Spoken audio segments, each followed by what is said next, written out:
Alright, welcome to the next edition of Captain Chaos's Laboratory. Today we're going to be looking at the brand new for 2021, the Horrid Haunted Hotel.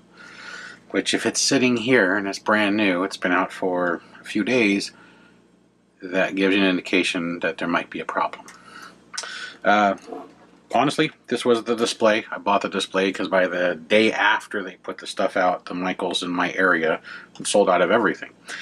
Except for one display. And this is the one. I had to talk to the manager that's selling it. She said corporate policy is to send it back because it's broken. She did give it to me for about for 50% off. Some people think that might be not enough.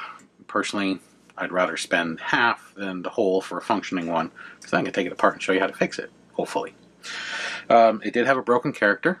This guy is supposed to be on this wheel here that spins, and he's glued on. He's supposed to be glued on in front of the character that's right here. This is not broken. He is a separate piece that you're supposed to just rest up here, like so. But I wanted to show you that they do send a character that you can put anywhere you technically want, but in the picture, he's right there. You can put him on the porch. Okay. It's your piece. Put him wherever you want. So this is just the glue broke. He's fully intact. He's still got his shoe in his hand and his shoe missing on his one foot. No cracks, it's just the glue came off. So, before we turn it on, so you can see the malfunction. Here's the front of the hotel. The top, the back, and the side, the other side, and the bottom. You can see the mechanism. It's right yonder. Now, on this is supposed to turn upside down and back and forth, hence the reason it says checkout. It's your checkout timer. This is supposed to spin. It says all rooms are padlocked. The escalator, right in the middle there, is supposed to move up and down, or up, sorry. And this big disc here rotates through. Personally, I think it's a pretty neat looking hotel. The only thing I don't really care for is the concierge booth. It reminds me of a ticket booth. I think they could have done a slightly better job with that. Other than that, I don't mind the rest of it. Give you an idea of some of the stuff that's in here. You can tell the drive mechanism is right there. It's inside this here. This indentation, or what, this lip, probably the planetary gear that's attached to this. So. The mechanism for making this tip back and forth is actually mounted right against this back wall, right in here. This spins, and it has a drive shaft that if you look in through this hole, you'll see this black shaft that goes up. This one's got a big chunk of grease on the bottom, which kind of gives it away. And then the escalator is probably similar to the Christmas toy factory from last year, where it's attached to this mechanism. It's all one mechanism that splits off. But last year on the toy factory, the escalator caused the full failure because it gets stuck, which is similar to the Halloween or Spooky Town toy factory from last year, Hideous Harry's. The two drive belts use a similar setup, and sometimes the one belt sticks, which can cause malfunction on the other pieces of the unit, or just the one belt because it can slip over its tensioning device. Well, without further ado, let's turn this thing on. Listen to that motor hum. And not a single thing works. Except for the sound and the lights. Once you've checked in, you want to check it out. So, if I take this, I can move it, which causes, hopefully you can see the key is turning and the escalator is moving, and then that's the spot right here where that guy's supposed to be stuck down. Yeah, it doesn't sound so good. It has a little bit of an issue. So, first thing we do is unplug the power, and I'm just going to drape that over. On the bottom of this, because I was kind of peeking in here with a flashlight to see where the mechanisms were, what I might be getting myself into, etc. On the bottom, one nice thing is this has a flat top. So there's nothing that you have to worry about breaking off. But you do have to hold it because it is front heavy and there's a chance it could tip. So just be aware. You have 6 pads. The rubber pads, because it doesn't have the big rubber bottom that Limax is known for. Underneath these 6 pads would be 6 screws. So I'm hoping this is easier than the Toy Factory and the Christmas one, in that you don't have to heat up the house and break the house free. I'm hoping that this one is fully accessible from the bottom. Now, knowing the way things are done, there's a really good chance that I'm going to be wrong, and this is only going to give me access to part of it. But we are going to find out together. Now, personally, if you have this set up on a table, a hard surface, I would use these rubber pads. If you have it set up on one of their foam mats or something, you probably don't need to put these back in. They're just there to stop the thing from sliding and absorb vibration. So we got 6 little Phillips screws. That's a magnet.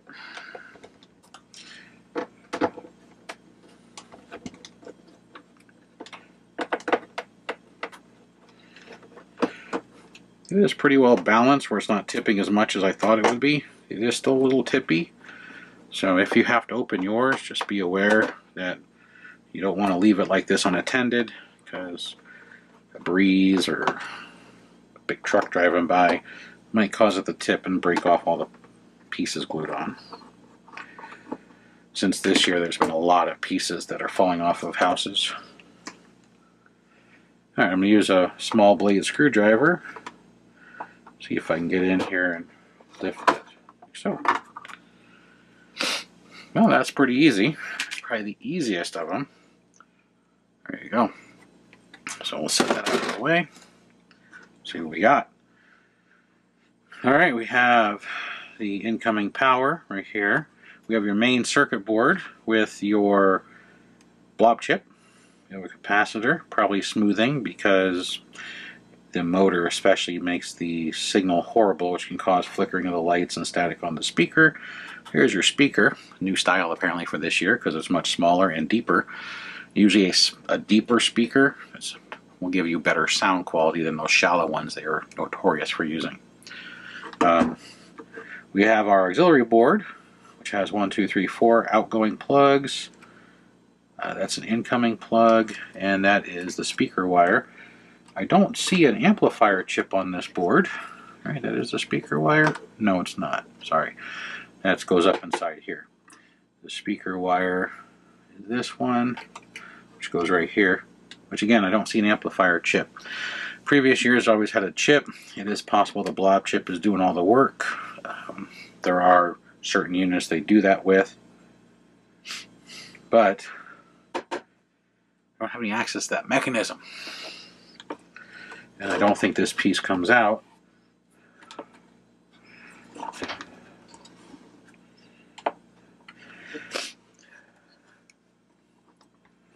I'm going to say the gearbox is going to be offset, and that's because we got pins right there. So part of the mechanism's right here, which directly in line is that drive shaft that spins the key. So I have a funny feeling we're now going to have to try and pop the house off.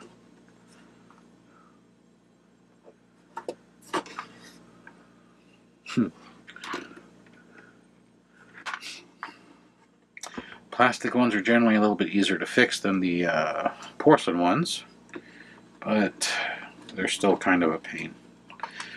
What I'm going to do is, because I'm tired of this little thing flopping around, I am going to just slide it under this cord so it stays tucked, so I don't have to keep flipping it and flopping it and getting it in my way.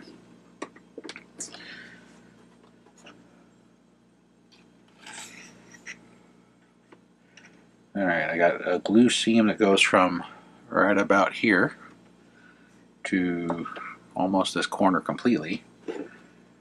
I have a gap in the glue seam right here, And there's a little gap right here.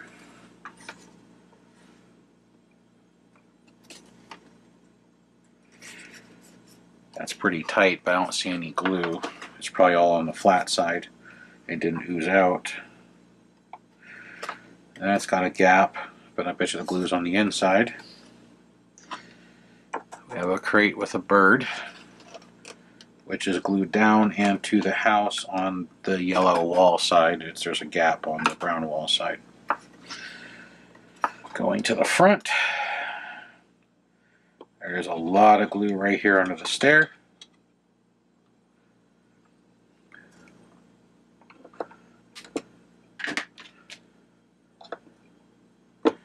There's no glue here, and there's no glue here. But I also noticed that this is seamed right in here. There's a gap right where this piece and this piece attach. This piece here looks like an afterthought because there's a seam in here. You see that big old gap right there where the roof is at an angle? Because it looks like their measurements were off right there.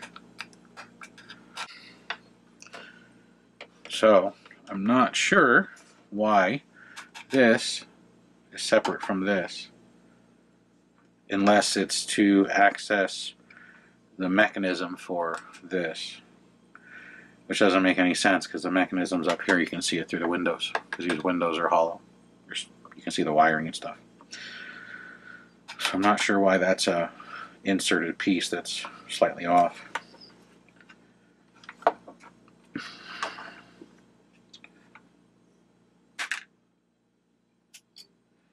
Grab a spudger, and we're going to start working around the edges where I have a gap, and I'm going to see if anything gives away. So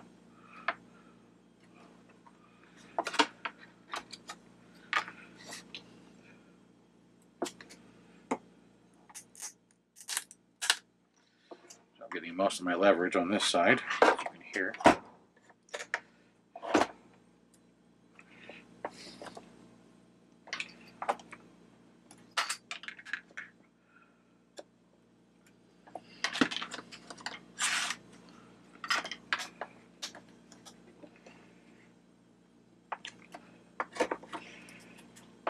I would normally be applying heat. The reason I'm not is this is a plastic house. I'm trying to see if it'll just crack the glue without distorting anything.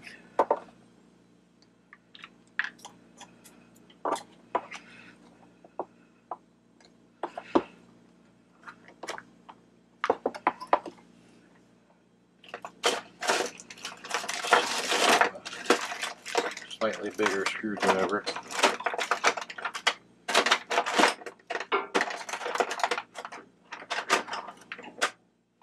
There we go.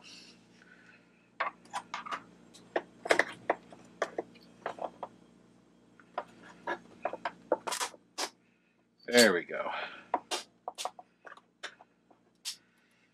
A little bit more leverage.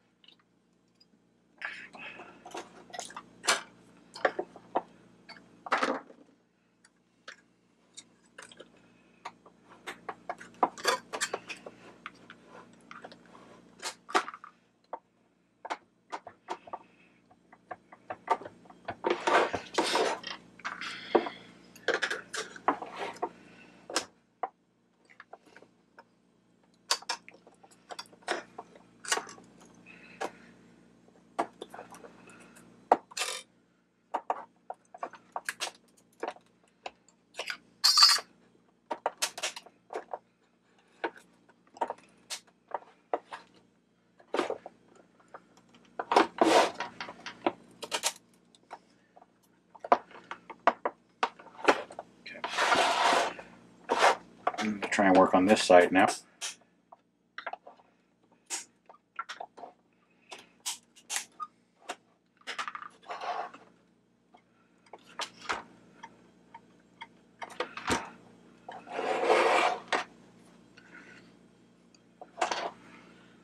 As as I'm moving it, I can see that this is starting to flex. So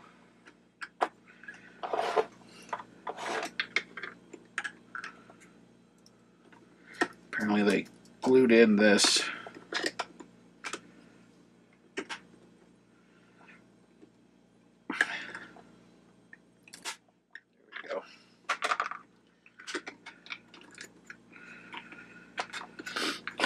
sure why they would have glued it, but they did.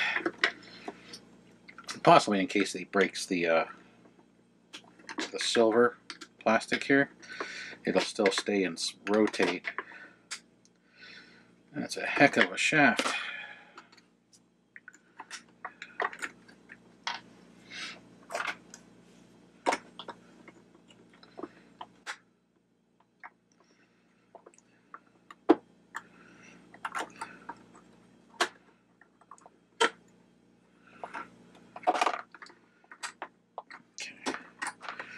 Well, I don't think this metal bar was supposed to come out.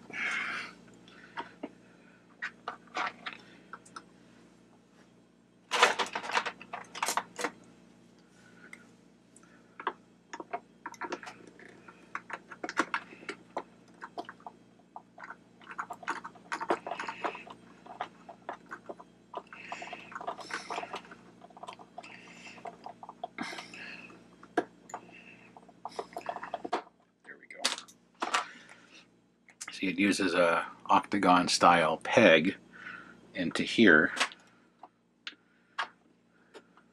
It just clicked, so whatever that was attached to pushed it in.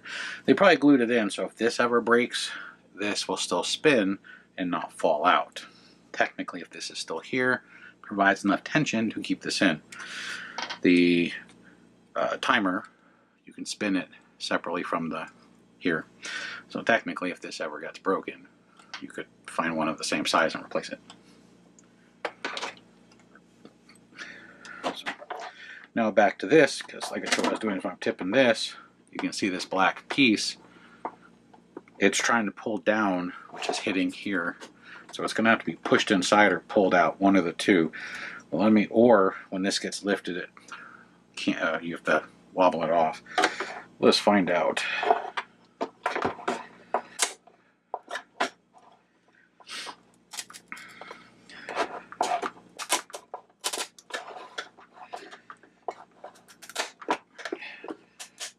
I think this was the most expensive one from this year too, because the retail on this thing was like 160 US. There we go. Sounds really bad when you do that too. So let's get closer to the work.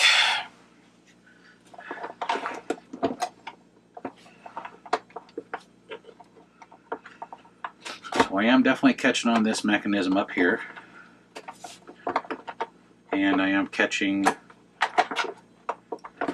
on this lock, which I'm assuming should pull out, but we'll figure it out. And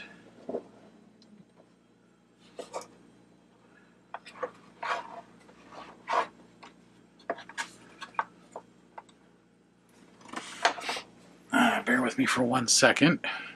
Uno momento. All right, sorry about that quick delay. Had a phone call. All right, you do have to pull this shaft out. It has a knurled section, which indicates to me it's probably pressed into a gear. Once that shaft is pulled out, you can lift the house off of it. Now that I have it lifted,